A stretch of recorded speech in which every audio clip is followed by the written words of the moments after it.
Ikingon nga nagluwa sa holy water sa Romano Katoliko kung matod pa wala ko nun ninisimba o niya dili ko nun ni Romano Katoliko matod sa mga nasuko ug mayo pero ning hilak na siya nga nangayog pasaylo sa iyang aksyon pero wa siya nang luwa matod pa niya ning konpirma pod ang iyahang amiga nga mo'y nagvideo nangayog siya pasaylo o niya gato pa niya pare pero wa siya tubang nga.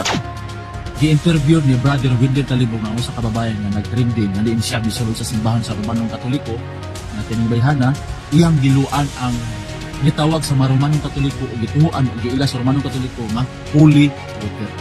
Usa dahil siya ka bautismado sa Seventh Adventist. Wala ko kabalo guys kung unsa ka tinuod pero unta kung tinuod manggaling nga tiningbayhana guys bautismado sa Seventh Adventist mupakita siya og kanang baptismal certificate nga diin gibaptisman sa Seventh Adventist.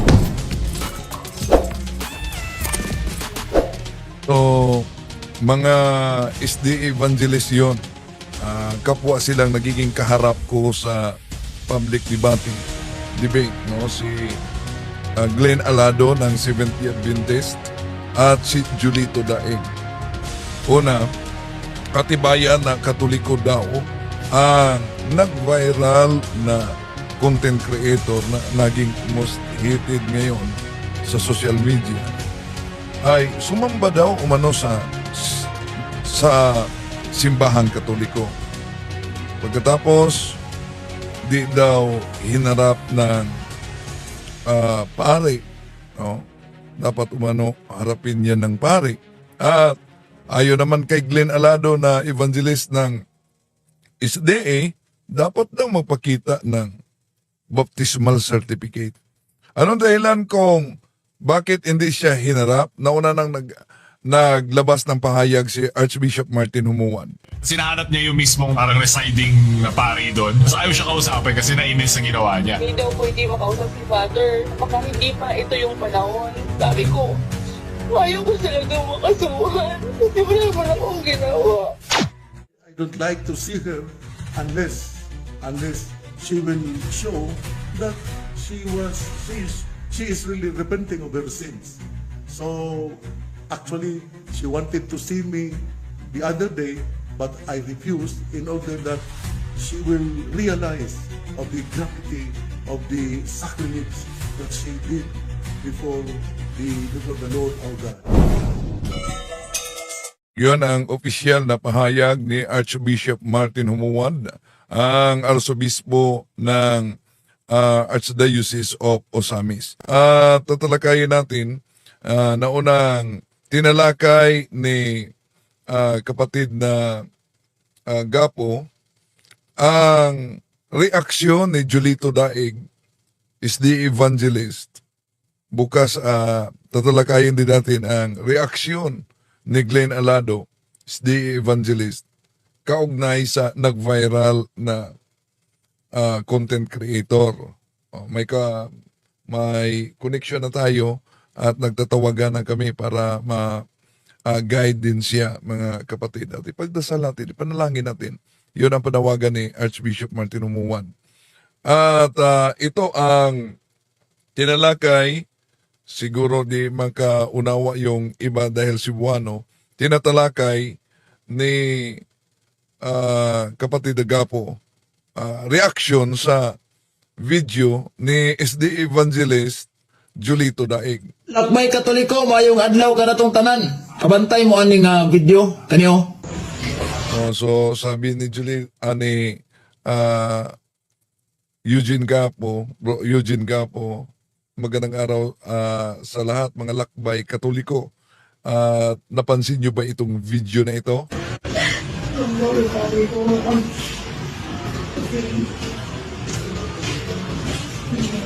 O kana trending na usa ka babae nga Viral, isang babae. content creator kunuhay nga nangluwa sa sulod sa simbahan no sa parokya ni St. John the Baptist Na content creator nag-viral, sabing dinuraan sa loob mismo ng St. John the Baptist. dito si Minis. O karon si Mr. Julito Daig iyahang gidinay Si Julito Daig is the evangelist ay pinasinungalingan niya Hindi na nila sakop kay Roman na di kaanib umano ng SDA, kundi Roman Catholic daw Catholic Church yun na nasakop kay Disimba lagi. Atong tanaw dahil sumamba. na vlog ni Jolito Daig. Imbayhan na nga giingon nga nagluwa sa holy water sa Romano Katoliko ug matud pa wala kunon ninisimba. Sino ba ang nagsabing hindi ito sumamba? Pero ito ang batayan niya na dahil nakaluhod, content lang niya to. No, content lang niya sa interview namin. Content talaga niya ito. Nakaluhod siya, pero napansin nyo ba doon sa sahig, no? Unya dili kunon ni Romano Katoliko. Hindi daw umano ito Roman Catholic. Matod sa mga nasuko ug mayo pero ning Ayon sa mga nagagalit na hilak na siya nga nangayog pasaylo umiiyak siya na humingi ng kapatawaran sa iyang aksyon pero wa siya nang luwa. Matod at hindi siya dumudura pa niya. ayon sa kanya. Ning konpirma po ang iyahang amiga nga mo At kinumpirma din ito ng kaniyang kaibigan na siyang nag-video. nagvideo. Nangayog siya pasaylo. Unya gyud So, humihingi talaga siya ng kapatawaran. to pa niya pare pero wa siya tubanga. Hinaot nga At pinuntahan niya ang pare, ngunit hindi siya hinarap nito. pasaylo siya sa mga kaparian. So, dapat mapatawad siya ng mga kaparian. Sa mga Katoliko At sa mga Katoliko, kay ay napabutan ninyong maghikog ng usap so huwag niyo nang hintayin na magpatiwakal siya. ka tao. Naghinulsol naman. So, dahil humingi naman siya ng kapatawaran. O tambag lang na siya nga hinigala po no. God bless mga igsuan. Na pakita na to diya nagdi-deny niya. So, sabi ni Eugene Gapo dito na, di ba, makita ninyo na, to tama, happy fiesta kay Saint Dominic de Guzman, founder ng Order of Preachers nila ni Father Winston Cabading, OP, exorcist. Happy fiesta pala. Karon na ay interview din nila ni Brother Wendell Talib. So sabi ni Eugene na ngayon may interview. Ini-interview pala ito nila ni Brother Wendell. Mong og dinhi bawaan nga kana ding bayhana binunyagan sa Seventh-day Adventist Church. So Sabadista di ay dara.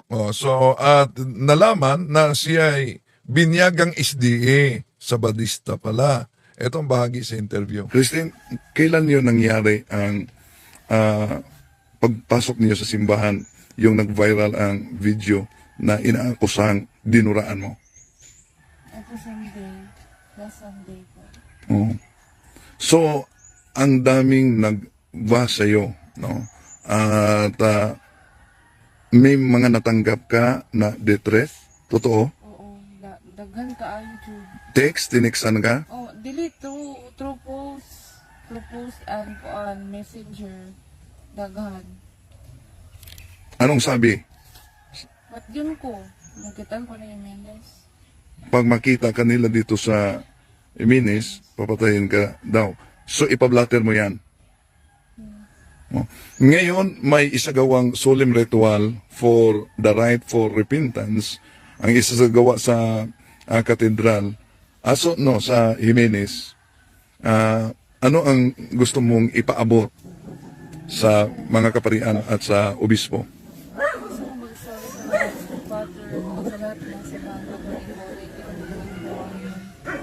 may nalabastakan kami, nag-join na rin ni water na hindi dapat. Kasi secret yun, pero hindi talaga ako lumura yung wadyo ko na lawa dito. Maski kamatay pa na ako. Wala dyan. Christine, ilang bisis ka nagsimba sa St. John Baptist? This year, This year, nagsimba ka. kalong lang na year, dito lang mga time, nakasimba ko balik dito. Pero nangumonyon ka rin. Oo, itong time at to, nakuan ko, nakambasal. Nangungumpisal ka. Nangumonyon. Oo. Pero hindi ka binyagang Katoliko. Hindi ka pa nabinyagan bilang Katoliko. Pero kasimba ko.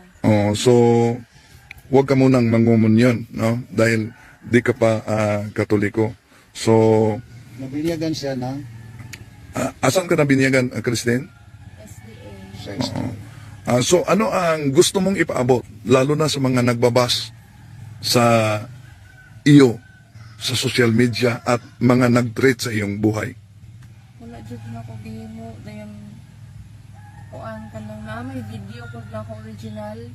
Na kung gusto nga, kuha kami naman po din yung akong side kay Dipes ko, wala po ko nagpasikat na vlogger para lang may anak ko. Wala po ko nalipay nga nabot ko sa kuan sa National TV. Wala jud. Kaya ang akong vlog, kanang it's more fun and wala jud ko na kuan nga makahurt ko sa maski kinsa or maski sa simbahan katoliko. Wala to. May mga content kasi siya na nag-viral, milyon-milyon. Pero, well dong content kasi, no? At nag-usap kami na kung gusto mo talaga ng pagbabago, una, kaya mo bang i-delete yung mga video yon? No? Sabi niya, babaguhin daw niya. Dahil nanganganib din ang kaniyang Facebook na ma-delete ni Mita ang kaniyang mga... Dami ko ng videos na mga bad. Kaya nila ako pinabasa. So dami nila video umanong mga bad. Tulad dito, marami pang mga sexy na... Tumayak sa Yun. dato, ganun. Ang dami ko ng videos na mga bad. Oh, Ganun. Ang dami ko ng videos na mga bad. yun. May mga videos siyang umihi, nag-video talaga. Alam mo, bawal na bawal yan sa Facebook. Pero umabot sa milyon, no? Milyon talaga. So, kung maalala natin, si Boy Tapang noon, milyon din ang views niya. Yung kumain siya ng ano-ano para mag-viral, pero nawala yung Facebook niya. Ngayong bago, may kaugnayan naman sa tinatawag na illegal gambling na pagsuporta.